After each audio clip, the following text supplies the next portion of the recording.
भारतीय बैंकिंग एवं वित्तीय व्यवस्था बीकॉम पार्ट फर्स्ट। अपन बात कर रहे हैं रिजर्व बैंक की लगातार।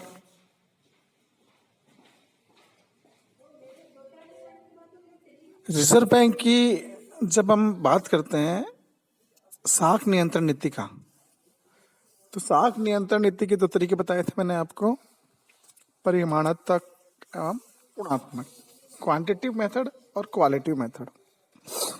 अब हम इस नीति का जो साख नीति है उसका मूल्यांकन करते हैं कि हमारे देश के लिए साख नीति सही रही है या नहीं रही है।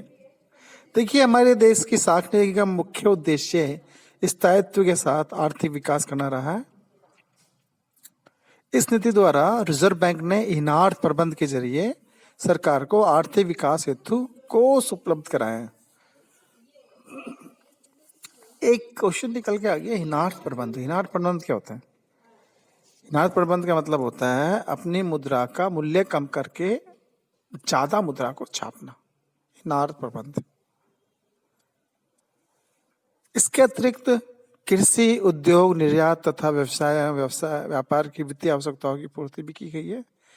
लेकिन स्थिरता के साथ आर्थिक विकास का लक्ष्य पूरा करने में हमें सफलता नहीं मिली है। इसलिए ज्यादातर रिजर्व बैंक की जो साख नीति है उसकी आलोचना की जाती है।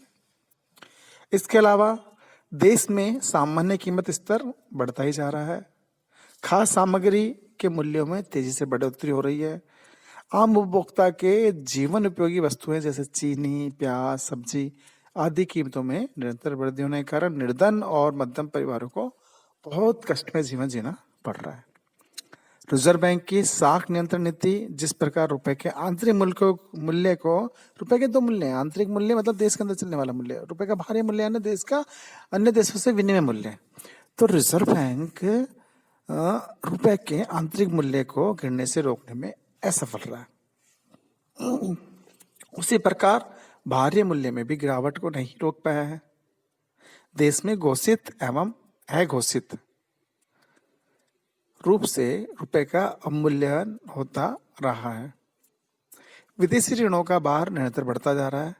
इस प्रकार रिजर्व बैंक साख नीति से मुद्रास्फीति को रोकने और मुद्रा के बाहरी मूल्य में कमी को रोकने में असफल रहा है। जहां तक आर्थिक विकास की बात है तो रिजर्व बैंक ने इस दिशा में महत्वपूर्ण और प्रशंसनीय कार्य किया है। बैंक ने इनार्थ प्रबंध के द्वारा विकास योजनाओं के लिए अपार वित्तीय संसाधन प्राप्त कराए, लेकिन निरंतर बढ़ती हुई आबादी और बेरोजगारी के कारण विकास की दर पर्याप्त नहीं है। निष्कर्ष रूप में हम कह सकते हैं कि रिजर्व बैंक की साख नियंत्रण नीति आंशिक रूप से सफल रही है।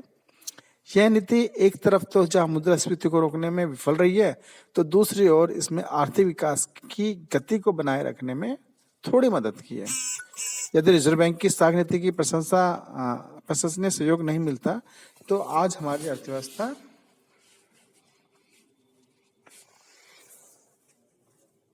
इस रूप में नहीं हो पाती।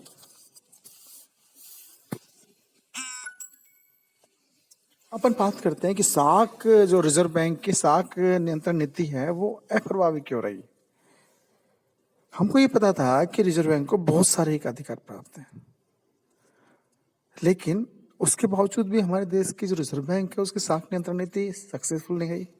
क्या कारण रहे? तो देखिए, अपन बात करते हैं। पहली बात थी असंगठित मुद्रा बाजार।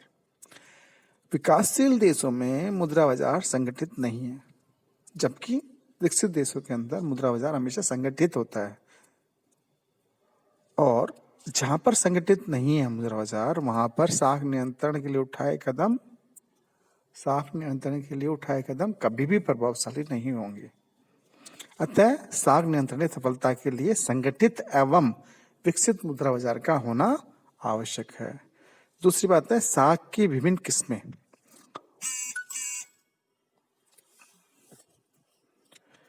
हमारे देश के अंदर रिजर्व बैंक साख को नियंत्रित करता है, लेकिन यहाँ पर क्या है कि साख की बहुत सारी किस्में हैं और रिजर्व बैंक तो केवल सीमित साख को नियंत्रित करने में सफल रहता है। और बहुत सारी साख तो ऐसी है जो रिजर्व बैंक के नियंत्रण से बाहर ही है। अगली बात करते हैं परंपराओं का अभाव। विकसित देशों में केंद्रीय बैंकिंग की परंपरा इतनी सुदृढ़ और परिपक्व हो चुकी है कि व्यापारिक बैंक केंद्रीय बैंक के संकेत मात्र से उचित कार्रवाई करने लगते हैं, जबकि विकासशील देशों में ऐसी परंपराएं नहीं है। इसलिए रिजर्व बैंक को अधिक मेहनत करनी पड़ती है। साधनों की अपर्याप्तता। केंद्रीय बैंक की साख नियंत्रण नीति सफलता इस बात पर भी निर्भर करती है कि बैंक के पास कितने वित्तीय साधन हैं।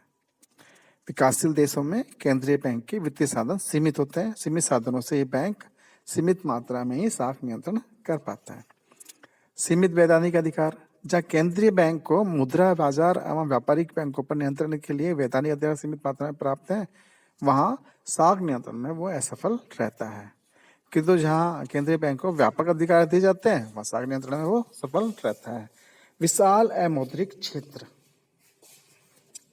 हमारे देश के अंदर विशाल अमौद्रिक क्षेत्र है।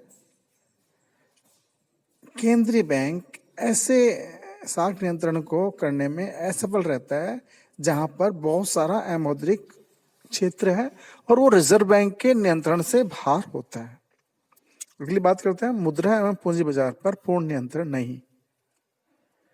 केंद्रीय बैंक की साख नियंत्रण नीति की सफलता के लिए आवश्यक है कि उसका मुद्रा और पूंजी बाजार पर पूर्ण नियंत्रण होना चाहिए ताकि उन्हें वांछित दिशा प्रदान कर सके। रिजर्व बैंक का मुद्रा एवं पूंजी बाजार पर पूर्ण नियंत्रण न होने से साख नियंत्रण में असफल रहा है।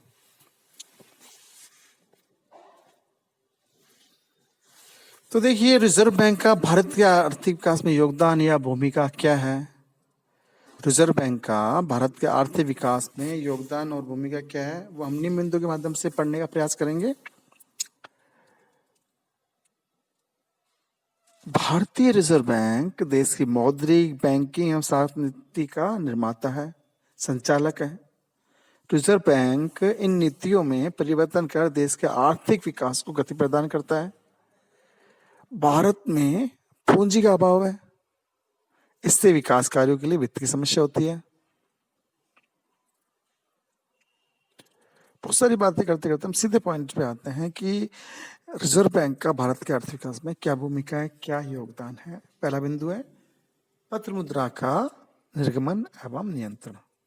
देखिए रिजर्व बैंक नोट निर्गमन का एक अधिकार प्राप्त है। यह मुद्रा एवं साख की मात्रा को नियंत्रित करने में महत्वपूर्ण कार्य भी करता है। अर्थव्यवस्था के विकास के साथ साथ पत्र मुद्रा की आवश्यकता बढ़ती जाती है। रिजर्व बैंक मुद्रा का निर्माण कर विकास के लिए वित्त प्रदान करता है। इससे पूंजी कमी दूर होती है और आर्थिक विकास को गति एवं रोजगार मिलता है। तो आर्थिक विकास के लिए पत्र मुद्रा का निर्गम एवं नियंत्रण करने का कार्य कौन करता है, रिजर्व बैंक करता है। अगला पॉइंट है बैंकिंग एवं वित्तीय संस्थाओं का विकास। बैंकिंग एवं वित्तीय संस्थाओं का विकास।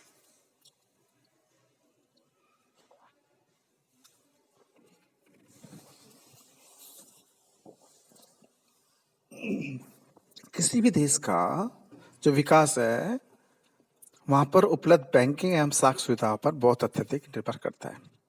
रिजर्व बैंक ने अनेक वित्तीय एवं बैंकिंग संस्थाओं का विकास कर आर्थिक विकास में बेहतर भूमिका निभाई है।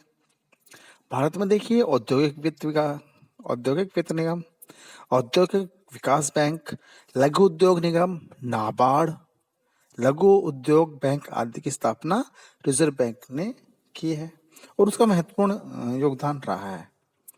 और रिजर्व बैंक के निर्देशन में राष्ट्रीयकृत बैंक, ग्रामीण बैंक और सहकारी बैंक